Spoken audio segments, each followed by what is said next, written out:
Today I'm joined by one of the best defenders in the A-League, perhaps best defenders the A-League's ever seen, Wellington Phoenix defender Scott Wootton. Thank you so much for joining me today, Scott. No problem. No worries. Nice introduction, So, by the way. thank you very much. Hopefully I haven't given you too big of a head early into the interview, but I've told you my interviews are fairly laid back, and my first question's a real low ball, a real softball for you. Just where did your passion and love for football first begin? Oh, from when I can first ever remember being a young kid, really. Where I'm from in the northwest of England, it's just obsessed with football. There's so many teams there, in all divisions. You know, you've got obviously Everton, Liverpool, where I'm from. Then you've got Tranmere Rovers, lower league team. Then you've got Manchester's just over half an hour away. You got obviously United, City. Then there's loads of teams in and around Manchester: Bolton, Wigan, Stockport. And you got Stoke, Birmingham's only not that far away in the Midlands. There's just football in England. People are obsessed with football, and I was no different. I can remember being sort of 4 or 5, seeing like videos my mum's got of kicking like a softball around in the kitchen and stuff like that. So that's where my earliest memories come from. You're not wrong. People in England are pretty obsessed with football, and a lot of people, particularly as kids, you all have that dream of becoming a professional, playing for England, playing in the Premier League, just doing it for a living. But with a lot of people in England chasing that dream, a lot of people sort of realize that maybe being a professional footballer is a bit far-fetched. For you, when was that moment when you decided that this is what you wanted to do and realized that maybe it's actually achievable?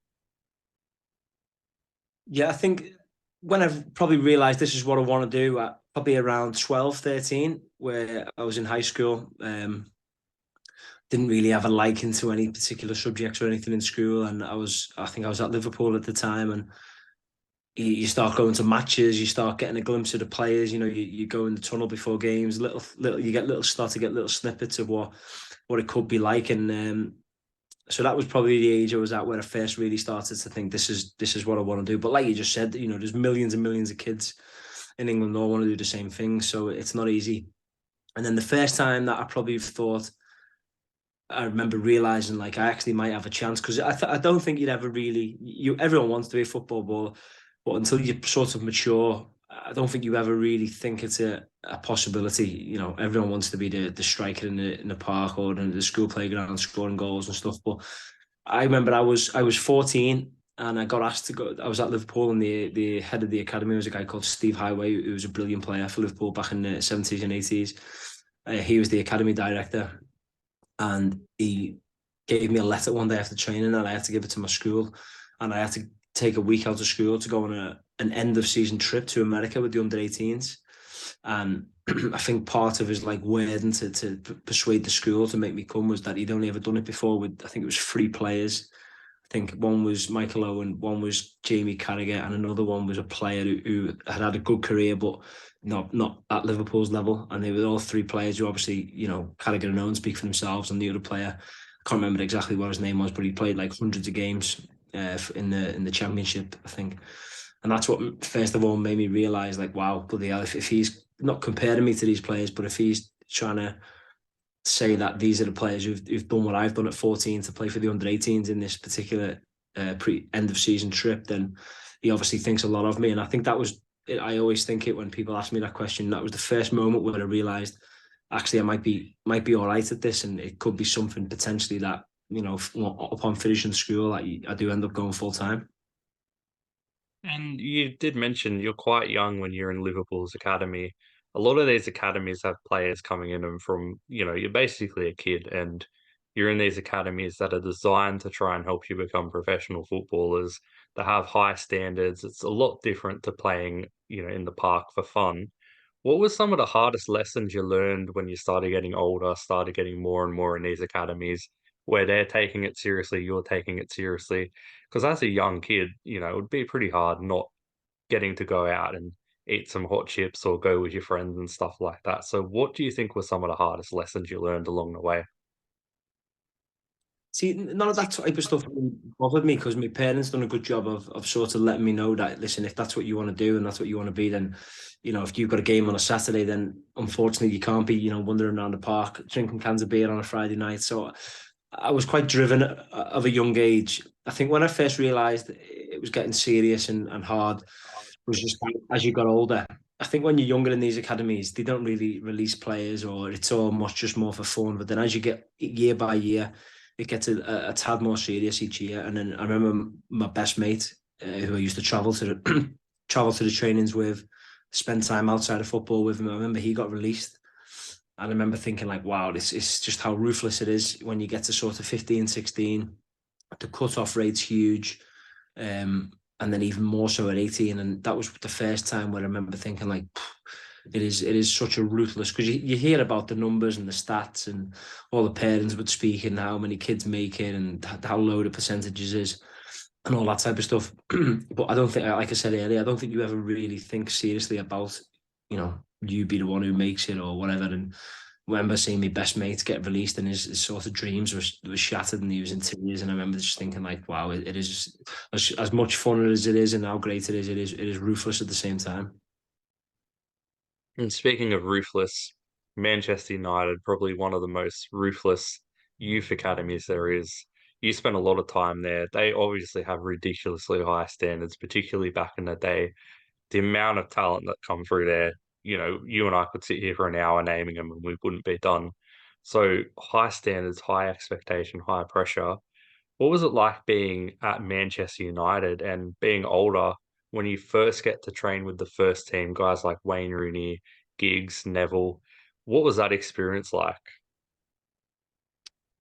An amazing experience, really. I can still remember now the first time going up to get asked to train with them, and you're a little bit nervous, but I was really excited at the same time, to be honest. Because again, it's what you trained for, it's what you dreamed of, and then when you're in full time and you start to see them more in the gym and in the canteen, and you get to mix with them a little bit, and then once you started training with them, it was just amazing, and you seen the level of them players, the ability, the way they would train, the mentality, and it was just sort of inspiring, really, and it gave you some lessons without them doing anything to you. You just had to look and watch them and see how they applied themselves, and I mean the quality and the ability of that group at that time was outrageous, really. So it was I absolutely loved it, and I think you start off you're really enthusiastic and your adrenaline gets you through the first few sessions, and that peters off a little bit, and then you remember a couple of sessions where you come off going like, wow,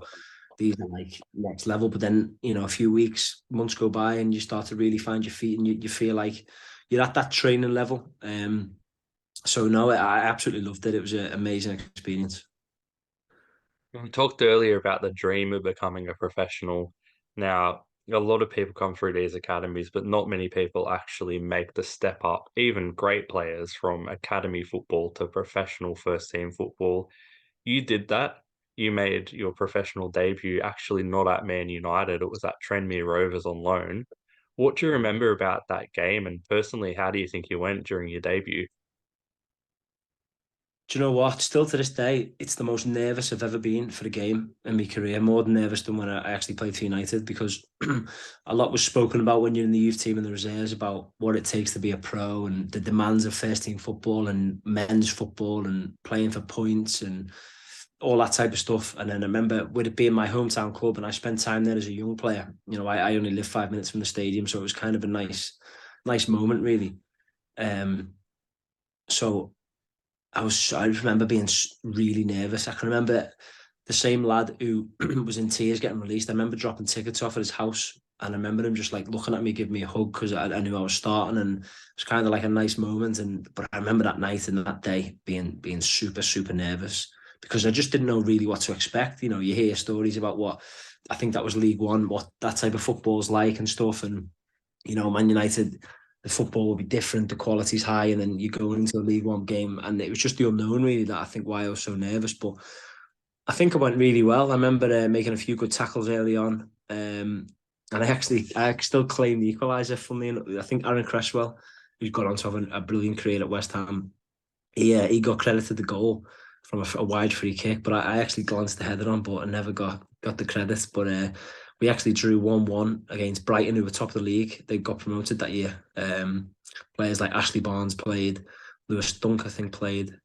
Obviously still playing now. So no, great memories, but I remember being incredibly nervous for that debut. And you've been on loan quite a few times. As it is with big clubs, they like to send their youth players out on loan quite a lot sometimes. What's it like, being a loan player? You're going to these clubs maybe for 6 months, maybe for a year. You got the Manchester United tag attached to you, so there's probably a bit of pressure too. What's it like going to the clubs trying to fit in the dressing room? Do you find it a bit stranger than when you're at an actual club, or is it not really too much different? No, it's not too much different because I think most football players are similar in how they've been brought up and what their interests are and stuff like that. But I think going there as a lone player, there is a level of expectation, no doubt about it. I think the players you're going into that dressing room, they want to see something that's going to add value to their team. So there does become a little bit of a pressure with the expectation of being a Man United player. But no, I love the loan spells. The great experience. Again, you get a taste of what it's like, what I'd call real football. And players playing for points, playing for wins, playing to get promotions, playing for players paying to get the bonuses for mortgages. All these things is and they were 9 times out of 10 in football. Everyone's good lads at similar interests, similar age. So yeah, no. Apart from the little bit of expectation, they were all great memories, great times. And I think also when you're going on loan as a young player, every time is a chance to prove yourself. You want to go in there and prove yourself to the group and to the level, whether that's League One, Championship. Um, you go in there to prove a point that you're able to play at that level and compete within that team. And no, I feel like I did that during my loan spells. And I'm going to go back to Manchester United for just a little bit because obviously they're a massive club. And you did mention earlier you have played for Manchester United, the first team. When you finally, you knew that you were going to be involved with the first team squad, you knew that there's potential to make your debut. How good was it to finally see your name on the back of the shirt, to get to put on the badge, wear the iconic colours, walk out onto the field as a Manchester United first team player for the first time? Yeah, it was unbelievable, to be honest. I remember it came about so it would have been like a pre-season now where there was a tournament. I can't remember if it was a World Cup or a Euros.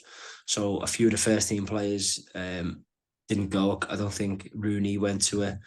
Nani, a few other players, but I think Rio Ferdinand was injured, so he came on the trip. Scholes had retired, so he came on the trip. Michael Carrick wasn't selected for England, so it was still quite a heavily sort of stacked first team that went on the pre-season tour. But it's a great opportunity, as we're seeing now with all these top clubs, for the younger players to play. And I remember going on the pre-season tour. I had done really well, partnered Rio Ferdinand in a few games, and then sort of from the back of that tour, just sort of stuck with the first team. Really, didn't really go back to the reserves. Might have played the odd game, but then I was training with them every day. And that's like I said earlier, you start to get up to speed, you get up to the training level, and you start to, I wouldn't say feel a part of it, but you start to feel like you're held on your own a little bit more.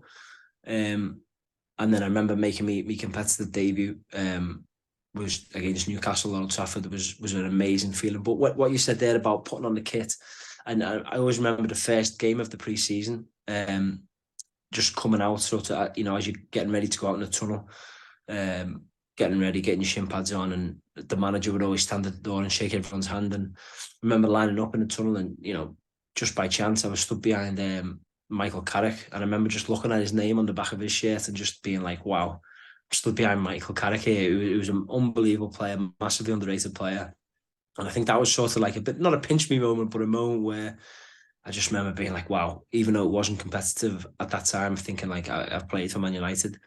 Or I'm about to play for Man United, so that was the one that sticks out in my head. But the competitive debut was a great night.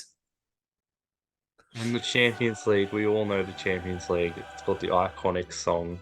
When you're in the stadium, again, playing for a big club like Manchester United, but you hear that anthem belted out on the speakers and you know that you're about to play Champions League football, that must have been another unreal moment. That must have been another pinch me moment.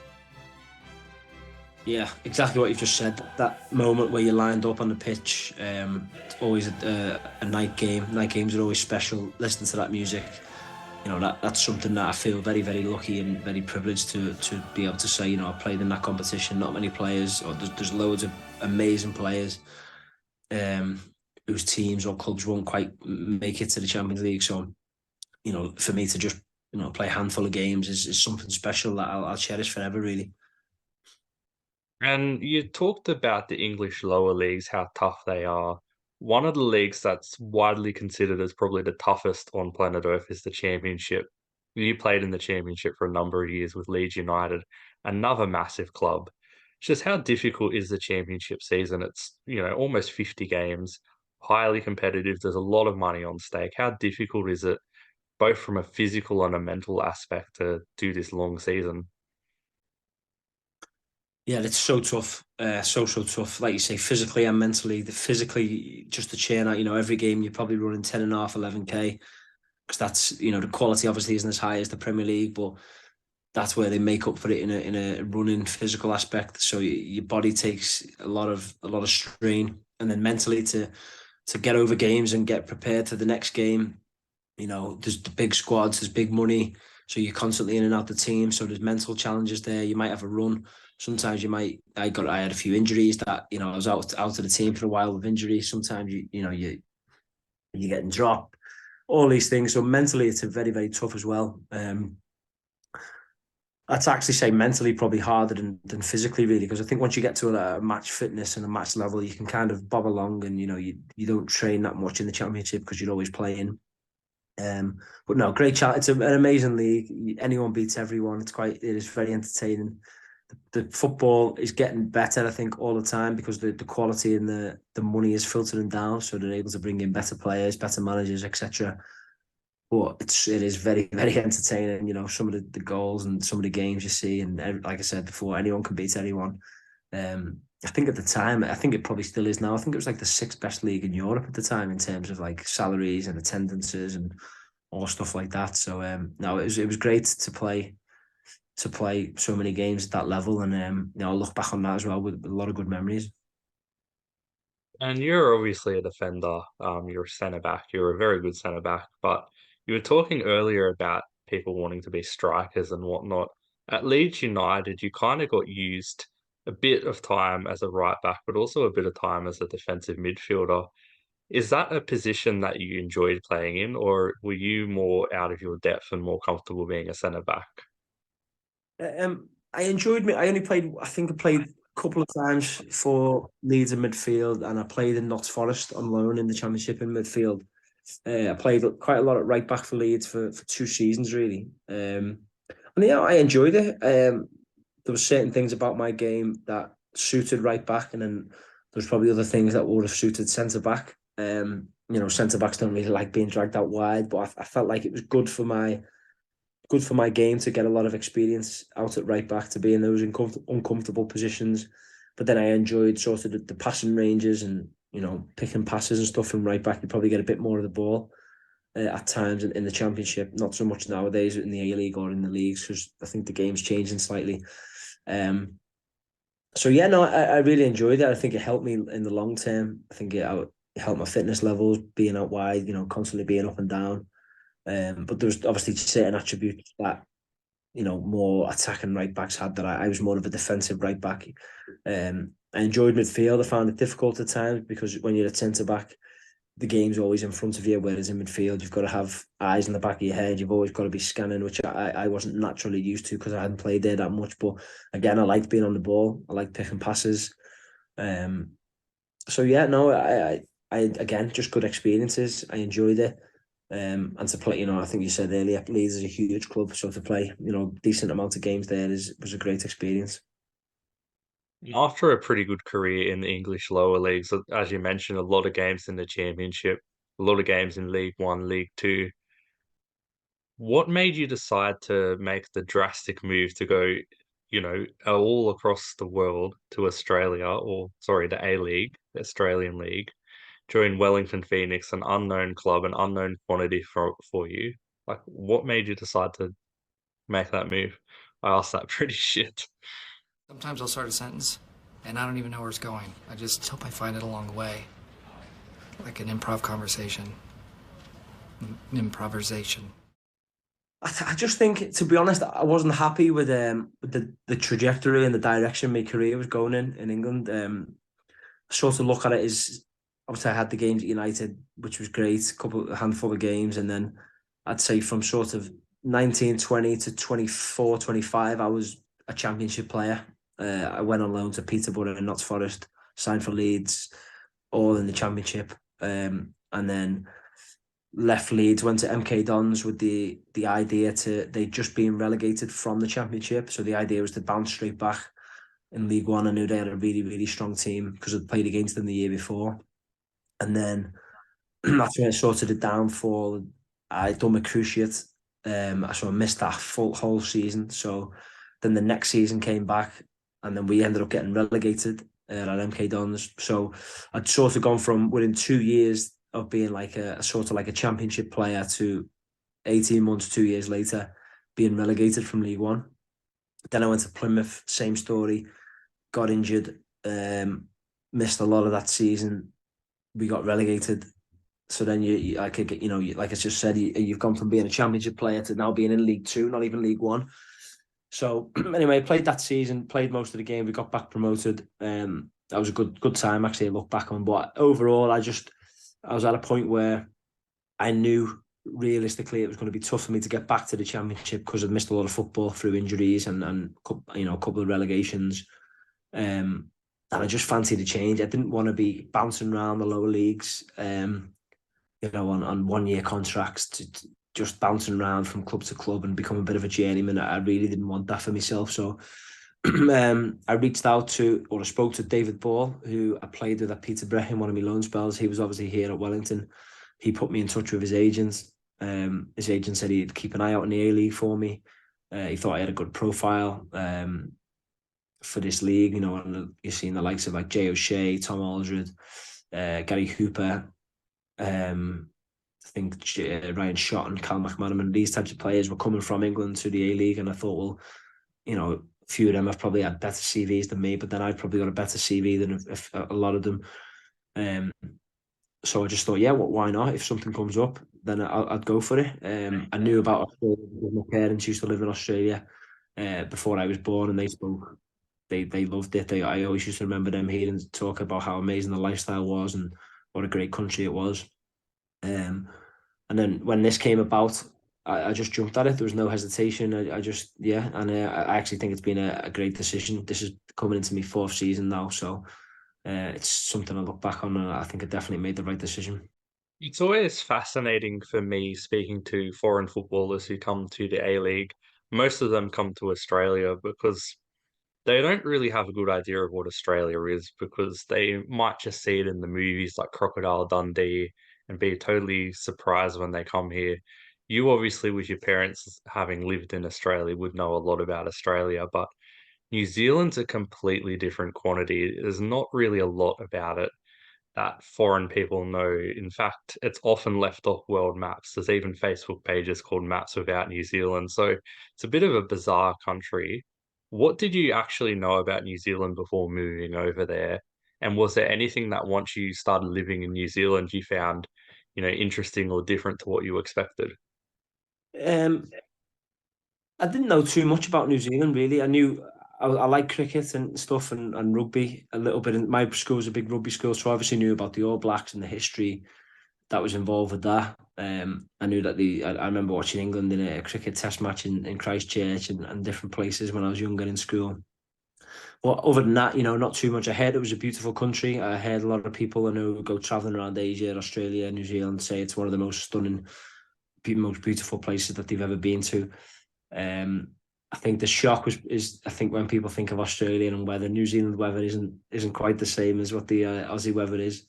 But no, it's a lovely place, and I think going back to what you touched on about not people, foreign players, not knowing what to expect, and with it, whereas I kind of did, partly because of my parents, but I'm good friends with Callum McManaman, so I'd spoken to him when he was at Melbourne Victory, and Warren Joyce was my reserve team coach at United. He was obviously the Melbourne City manager, so I'd spoken to him. So they both said obviously what a great place it is, and also the quality and the level of football will be a lot higher than what you think and what you expect. And then when I started doing a bit of research into the league and I seen the English players that had come over, I think I came over at the same time as Jenkinson, Sturridge, and Rodwell, who were all free England internationals. Stephen Taylor played for Wellington. He played over 200 games in the Premier League. Gary Hooper had played in the Premier League. Butterfield, I think, might have played in the Premier League, Huddersfield, or Championship. Ryan Shotton had played in the Premier League for Stoke. So I knew that if these players are being attracted and the quality and the careers that they've had, then I knew it'd be a really good league. And I have to say it has been. Definitely the football has been a lot better than what I expected. And I know that other players who've come out since, Zach Clough, Ryan Cliff, I played with both of them. They both completely agree. So yeah, not only is it obviously a great place and a great league to play in, it's the football is very, very good. But going back to New Zealand, it is a lovely country. The weather is not the best, but apart from that, some of the scenery and the mountains and some of the places that you can visit are spectacular. Being obviously based in New Zealand and playing in an Australian competition, there's also a lot of travel, a lot of long flights, particularly to Perth. Now, I know in England you travel a lot, but England's tiny compared to Australia. So being a player going from playing in England, maybe little bus trips, here and there to games, to flying hours and hours overseas pretty much every second week. Was that a big difficult adjustment for you, or are you one of those players who doesn't mind it too much, maybe plays, the Nintendo Switch or something on the flight and just has a snooze? Yeah, no, I don't really mind it too much, to be honest. I just think it's what you sign up for. Listen, if you could change it, if it wasn't that, then it'd be obviously better. We do get a bit envious of the Melbourne or Sydney teams that have to fly, maybe 1 hour to Brisbane, 1 hour to Melbourne. Obviously, Perth and Wellington are the long flights. Adelaide's only an hour away. But it's part of what it is. It's why, if you're South Wellington, you have to be honest, I'm at a stage where we're used to it now. We've done it that many times. It's just sort of I have a snooze on the plane, maybe play a bit of Sudoku, maybe watch a bit of Netflix. It soon goes quite quick. There obviously is more difficult trips, like you say. Perth and Adelaide are 2 flights, so they're a bit tougher. Newcastle away is tough because it's the 3.5 hours to Sydney, and then it's a 2 hour bus. So they're not ideal, but we usually plan for those ones. We usually go an extra day before to sort of adjust and get the travel out of our system. So yeah, no, I'd say we're pretty used to it now as a club, and certainly myself. And I mentioned in the introduction that I rate you as one of the best defenders the A-League's ever seen. You've performed exceptionally at Wellington Phoenix, at a club that's performing above expectations, I think, that a lot of people expected of them. What is it about the club, maybe the culture, maybe the teammates, maybe the coaching, that you think's got the best out of you as a player? Yeah, I think when I first came to the league, came in January, I thought I started really well, made an impact straight away, and then I started off again similar the next season, was playing well, and then I had a bit of a calf injury midway through, and then I think I struggled a bit for a few games after that, sort of towards the end of that season. But then I felt I bounced back really well last year, and I had a good season. Um, I just think that what you've said, really, we got good coaches, we got good people at the club, we've got really good lads, players. I think definitely a lot of underrated players in the A League. Players who performed consistently well week in, week out for a number of years now. And I think that we get the recruitment good. I think the big things in football recruitment. A lot of the players that the club have signed, certainly since I've been here. Costa Barbarouses, had a great season last year. The last 2 years, Steven Ugarkovic was a great signing last year. Obviously, Zavada. Last couple of years, Zavada, Kraev. Got a good youth system, players coming through. So I think a lot of things that you need to get right in football to be successful, I think the club gets right. Like I say, youth players coming through, good recruitment, good culture, and a lot of good sort of what I would call core players, the likes of Costa, Barbarouses, Rufer, Payne, Ball. These players who've been at the club for a long time, probably myself now, this is coming into my fourth season. You sort of mainstays of the club are good characters and good players, and I think that's key. You've played quite a long career so far. You've, faced probably hundreds and hundreds of good footballers. As a defender, is there ever a striker that you've come up against that's constantly got the better of you, that you just see their name on the team sheet or know you're coming up against them and you just think, oh shit? this bastard? If so, who is it? Oh, good question. I always remember Troy Deeney when he was playing for Watford. I never used to like coming up against him because he was horrible. He was physical. He'd run in behind at times. He would never give you a minute's peace. He was always difficult. There was a winger. I remember Ryan Fraser. I remember it playing again. He was on loan at Ipswich. He was left wing, and I was playing right back. And I remember it was just it was a mismatch, really. I remember thinking, I hope I don't come up against him anytime soon. But I think he went back to Bournemouth and got promoted to the Premier League. So them two stand out. As for the A League, I think I thankfully never really came directly up against them. But yeah, I wouldn't like to get in a 1v1 with Iraconda. Yeah, that's a good answer. I don't think many people would like to get in a 1v1 with him. He's starting to make a breakthrough at Bayern as well, which is good to see. But for you personally, we're coming up to the 20th season of the A-League. What are you hoping to achieve? All right, I came out here to win something and to win things. I didn't come out here for a holiday or for my career to peter off, and I think I've shown that in my attitude and my performances since coming out here. So I'm desperate to win something. We came so close last year. 2 points off winning the Premiership, a game away, a penalty kick away, or a post away from knocking out victory and getting to the grand final. So that gives you more. I think when you come so close, it gives you that extra fire in your belly, and it gives you more hunger to come back again. So, like I say, I'm desperate to win a trophy and win something. Well, thank you so much for joining me today. It's been an absolute pleasure to chat football with you. No problem, mate. No worries. Anytime.